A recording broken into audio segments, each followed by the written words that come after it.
नमस्कार विद्यार्थी मित्रांनो, आज आपण इयत्ता 12वी वाणिज्यमधील चिटणीसाची कार्यपद्धती या विषयाच्या संस्थात्मक वित्त व्यवस्थापनाची ओळख या प्रकरणातील प्रश्न क्रमांक 2 व 3 हा समजून घेणार आहोत.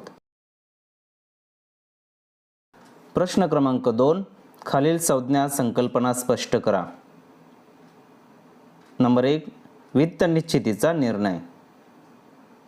उत्तर: व्यावसायिक संस्थेला वित्तीय गरज भागवण्यासाठी भांडवल बाजारात प्रवेश करण्याचा पर्याय उपलब्ध असतो. या ठिकाणी वित्त उभारणीचे विविध पर्याय संस्थेसमोर असतात. समहक्क भाग भांडवल किंवा कर्जाऊ भांडवल यामधील योग्य पर्यायाची निवड संस्था करते. बँकेतून कर्ज किंवा सार्वजनिक ठेवी किंवा कर्जरोख्यांचा पर्याय संस्थेकडे असतो. वित्तीय व्यवस्थापक योग्य भांडवल उभारणीची खात्री देतो. योग्य भांडवल उभारणी म्हणजे भांडवलाची योग्य रक्कम तसेच योग्य प्रमाणातील कर्जाऊ रक्कम व समहक्क भाग भांडवल यांचे मिश्रण होय. 2. वित्त गुंतवणुकीचा निर्णय. उत्तर: व्यावसायिक संस्थेला जेव्हा भांडवल प्राप्त करण्याचे विविध पर्याय उपलब्ध होतात तेव्हा वित्तीय व्यवस्थापक पुढील निर्णय घेण्यास तयार होतो. हे निर्णय म्हणजे निधीचा योग्य रीतीने उपयोग करून भागधारकांना कमाल लाभांश मिळवून देणे. याकरिता संस्थेला भांडवलाचे मूल्य विचारात घ्यावे लागते.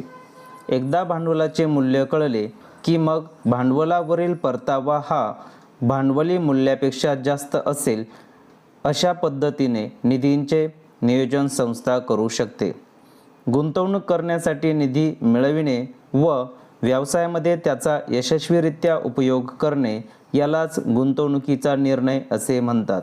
या संकल्पनेला भांडवली अर्थसंकल्प असेही संबोधले जाते.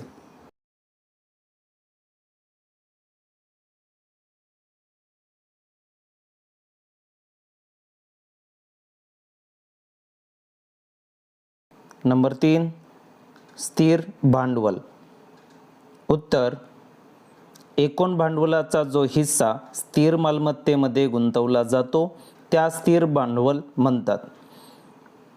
जिचा उपयोग व्यवसायात दीर्घ कालावधीसाठी केला जातो अशी मालमत्ता खरेदी करण्यासाठी जे भांडवल लागते त्या स्थिर भांडवल म्हणतात. स्थिर मालमत्ता ही व्यवसायात वापरासाठी खरेदी केली जाते, ती पुनर्विक्रीसाठी खरेदी केली जात नाही. स्थिर मालमत्ता व्यवसायात दीर्घ कालावधीसाठी म्हणजेच कायमस्वरूपी ठेवली जाते. स्थिर मालमत्तेची व्याख्या पुढील प्रमाणे सांगता येईल. दीर्घ कालावधीसाठी वापरली जाणारी तसेच विक्रीच्या उद्देशाने न घेतलेली मालमत्ता खरेदी करण्यासाठी जे भांडवल लागते त्याला स्थिर भांडवल असे म्हणतात. नवीन कंपनीच्या स्थापनेच्या वेळी स्थिर भांडवलाची आवश्यकता असते. विद्यमान कंपनीला तिच्या विस्तारासाठी, आधुनिकीकरणासाठी व विकासासाठी तसेच यंत्रे, यंत्रसंच, साधने इत्यादींची खरेदी करण्यासाठी स्थिर भांडवलाची आवश्यकता असते.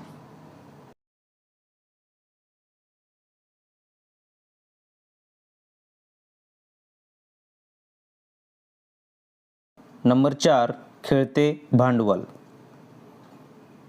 उत्तर: रोख रक्कम, उधारमालाचे येणारे मूल्य, अल्पमुदतीच्या प्रतिभूती, कच्चा माल व उत्पादित वस्तू यांचा साठा इत्यादींसारख्या अल्प कालावधीच्या मालमत्तेमध्ये व्यवसाय संघटनेने किंवा कंपनीने केलेल्या गुंतवणुकीस खेळते भांडवल म्हणतात.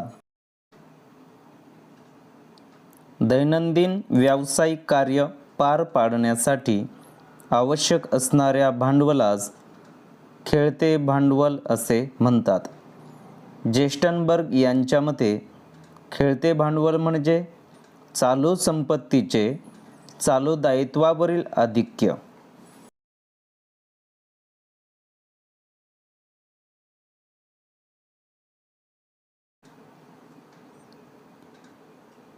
प्रश्न क्रमांक 3, खालील घटना व परिस्थितीचा अभ्यास करून आपले मत लिहा.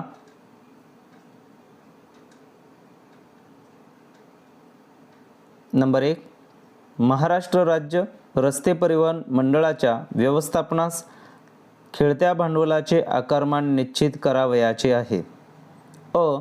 सार्वजनिक उपयुक्तता सेवा असल्याने कमी खेळत्या भांडवलाची गरज आहे की जास्त? उत्तर. या सार्वजनिक उपयुक्तता सेवा संस्थेमध्ये ग्राहकांकडून रोख रकमेचा ओघ सतत सुरू असल्यामुळे त्याला खेळत्या भांडवलाची गरज अत्यंत कमी असते. ब.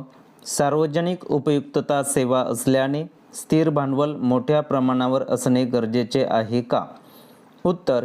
या संस्थेला स्थिर मालमत्ता मोठ्या प्रमाणात आवश्यक असते. यासाठी अशा संस्थेला स्थिर भांडवल फार मोठ्या प्रमाणात आवश्यक असते. क.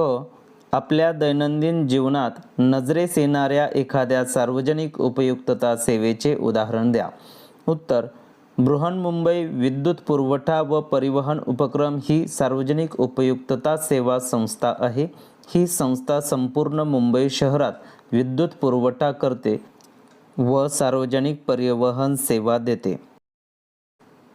2. कंपनी आपली उत्पादन क्षमता वाढविण्याच्या विचारात आहे. नवीन यंत्र सामुग्री खरेदीच्या शक्यतेचे मूल्यांकन केले तर त्याची किंमत सुमारे ₹2 कोटी इतकी आहे किंवा भाडेतत्वावर जुन्या यंत्रसामग्रीचा पर्याय उपलब्ध आहे. अ. यंत्रसामग्री ही कोणत्या प्रकारची मालमत्ता आहे? उत्तर. यंत्रसामग्री ही कंपनीची स्थिर मालमत्ता आहे. ब.